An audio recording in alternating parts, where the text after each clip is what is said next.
The beloved 1984 through 1986 Honda Interceptor VF500F, the Miniceptor. What kills these bikes?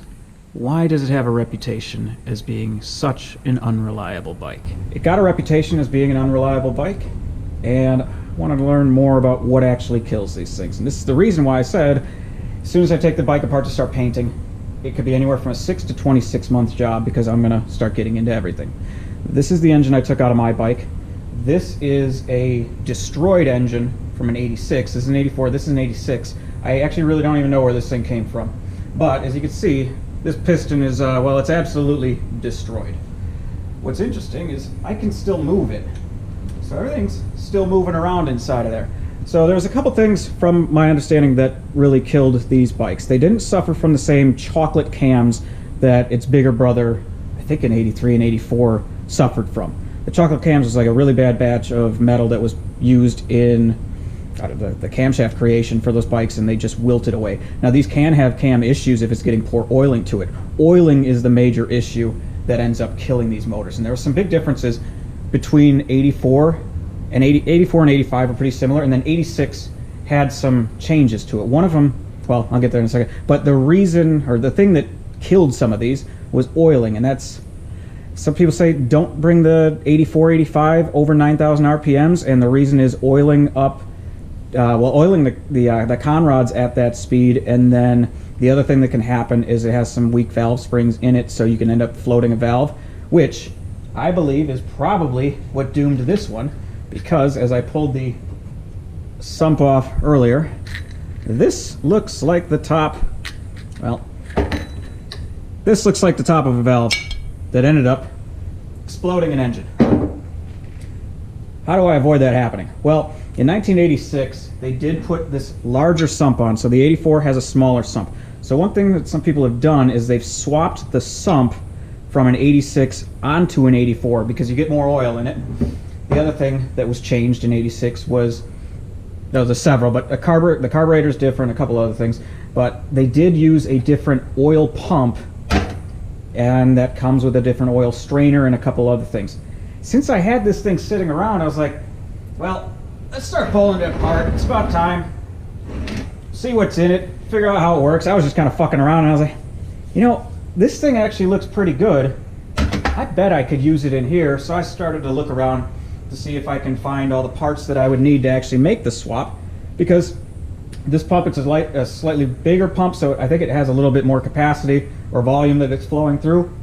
Having a bigger sump is obviously going to be a good thing. And with the way that the Vance and Hines exhaust is on my bike, it will work. Some aftermarkets with crossover to marry 2 and 4 together, and then 1 and 3. Yeah, instead of 1 and 3, no. Basically, if there was a crossover on an 84, 85, this thing being deeper than the 84, 85, this 86, it would have clearance issues with aftermarket exhaust. The stock exhaust, from what I can tell, works fine if you do this swap. So I've been looking at it, and this pump is really cool. It's been taking up my time for the last like 20 minutes just spinning it around. I'm going to show you how this Trochoid pump actually works. So this is a 1986 Trochoid Oil Pump. This is the inlet and this is the outlet. It's always being driven when the bike is running by this sprocket. As far as I can tell, on the bottom, this slotted piece is what connects to the water pump on the other side. So those are always being driven. And you can actually put the controls, when you're starting the bike, don't put it into start, but you can actually push the motor over to kind of prime all the oil galleys, which is kind of neat. So this sprocket comes off, and then this part comes off. There's a thrust washer right there, which I've been very careful not to lose. And then there's a pin below it that sits inside of, well, that gear thing there. And so the inlet, it's going to suck up from here. So this is a positive displacement pump. It is going to pull up fluid into there from the pickup tube, which goes off on a strainer, which is going to be right here. And that's a difference between 84 and 86, a different length and style strainers. So as that fluid is now trapped in here, it's moving over to the other side here, where it's then going to get pushed down to the outlet up here and then keep going. I mean, it's a basic positive displacement pump, but this has kept me entertained for at least 20 minutes just spinning this and watching it, and I think it's very cool. But I wasn't sure what this other part was on here. It didn't make sense to me because I actually had thought at first that this was the pickup tube. This is a pressure release. So because this is, pressure release valve basically. So because this is a positive displacement pump, that pocket of oil that's sitting in there, if something catastrophically clogged somewhere, it could not push it through, well, the motor is going to fire and it is going to push it down.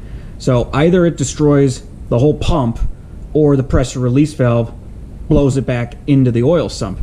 So that's what that piece was. And I don't know if there's any maintenance or anything I can do to check that to see if it's working all right. I don't know if you have to do anything. The parts diagram just shows it as a single piece. I can see that there's a snap ring plier spot with a circlip that I could pull out, but I just thought this was pretty cool. So I'm going to show you some of my hesitations about using this pump.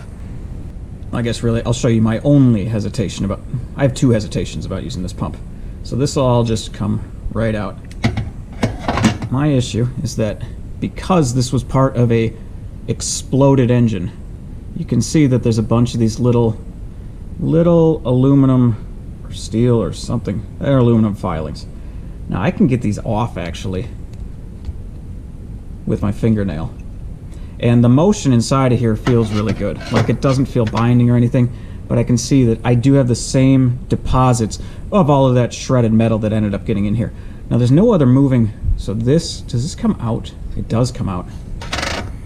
There's no other moving parts, and I'm able, these passages are big, so I can certainly get this cleaned up. I don't know if there's anything I can check to see if the pressure release valve is still going to work, because you can see, like, there's a chunk of metal right there. Like, those are the types of thing I'm just a little bit worried about using a pump like this. I did just put in an order for another 86 pump just like this one, only because it was coming with the strainer. And I'll show you the parts that are necessary in order to make this swap, if that is in fact what I end up doing. So this pump comes up through here, and that's where this cover will go on, and that's where the sprocket will end up staying, and then that connects here, and this is always spinning when the motor is spinning. Pressure release valve there. This over here comes out. Sorry. This outlet comes and connects with a link pipe to here, which goes out to the oil filter, which is right here. The inlet goes to a strainer, which comes off down here. Which this bike, somebody beat me to the punch and pillaged a bunch of the parts that I actually wanted. But what's crazy is they didn't take the oil pump itself. They just took the mounting bolts and the strainer and the seal. And the strainer and the seal are the two parts that I cannot buy from a parts store new, because they're out of production, and they're just the two parts I cannot get. The other parts I can get. So what have I been looking at? The parts that differ from the 84 to 86. The sump is different. Now the O-ring is actually, or the gasket is actually the same, so I don't have to get a new one. And I've got the sump, so I can use that. Number 28 here, the oil filter holder bolt. This one on the 86 is 5 millimeters longer. It's a 65 versus 60 millimeter. No problem, it's $2. The oil strainer, number 9, and number 22, the oil strainer gasket or seal, these are out of production, cannot be bought from any of the parts stores. Down here, this is what's on the 84 and 85. It's showing both because they use the same diagram for both. This is what I have, this 8 and the 10. It's going to be too short, and it won't work with the new pump. The pump is here. It's a different model number for both, and I believe that the 86 is a higher capacity, better oil pump. That's number 4. I've got that one. And then for some reason the sprocket is a different number on the 84 versus 85, or yeah, on the 84 versus 86, but the chain and everything else is the same. So I don't know if there's a redesign, or I don't know how it could be any different, but it is a different number. Maybe they just changed manufacturers. So those are the parts I need. If I can get the 9 and the 22 here, which I did just put in an order. I just bought, or I looked one up on eBay. I messaged the guy and asked, does it come with the seal? Because it's one thing I can't find. And he got back to me in under 3 minutes on a Saturday afternoon at like 4 o'clock, which is pretty sweet. So that's coming. It's $45. I'm gonna take a chance on it. see what I can do.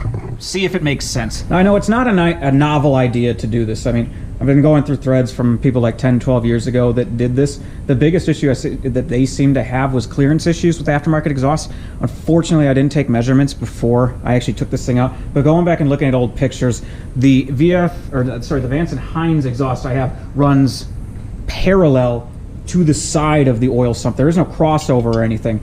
So I don't think it'll be an issue to do this. I wish I would have checked it beforehand instead of doing the whole thing, then having to redo it when I try to mount the engine. It doesn't fit. I might take that chance. I also don't know how much I'm going to start looking at this engine, but talking about what kills these engines, since I've got about probably 3,000 more miles on it since I last did a valve clearance check, it's about time to check them again. And no better time than when it's off the bike. It should be much easier than when I was checking it on the bike. So that's why this little paint job project isn't going to be a little project. It may mean I just start taking apart everything. You watched this far, or if you have any recommendations on what I should do, because I'm kind of out of my depth here. I'm just going by what I read. So you watch this far. Oh, give me the recommendations. That's what I need. You watched this far. Thanks for watching.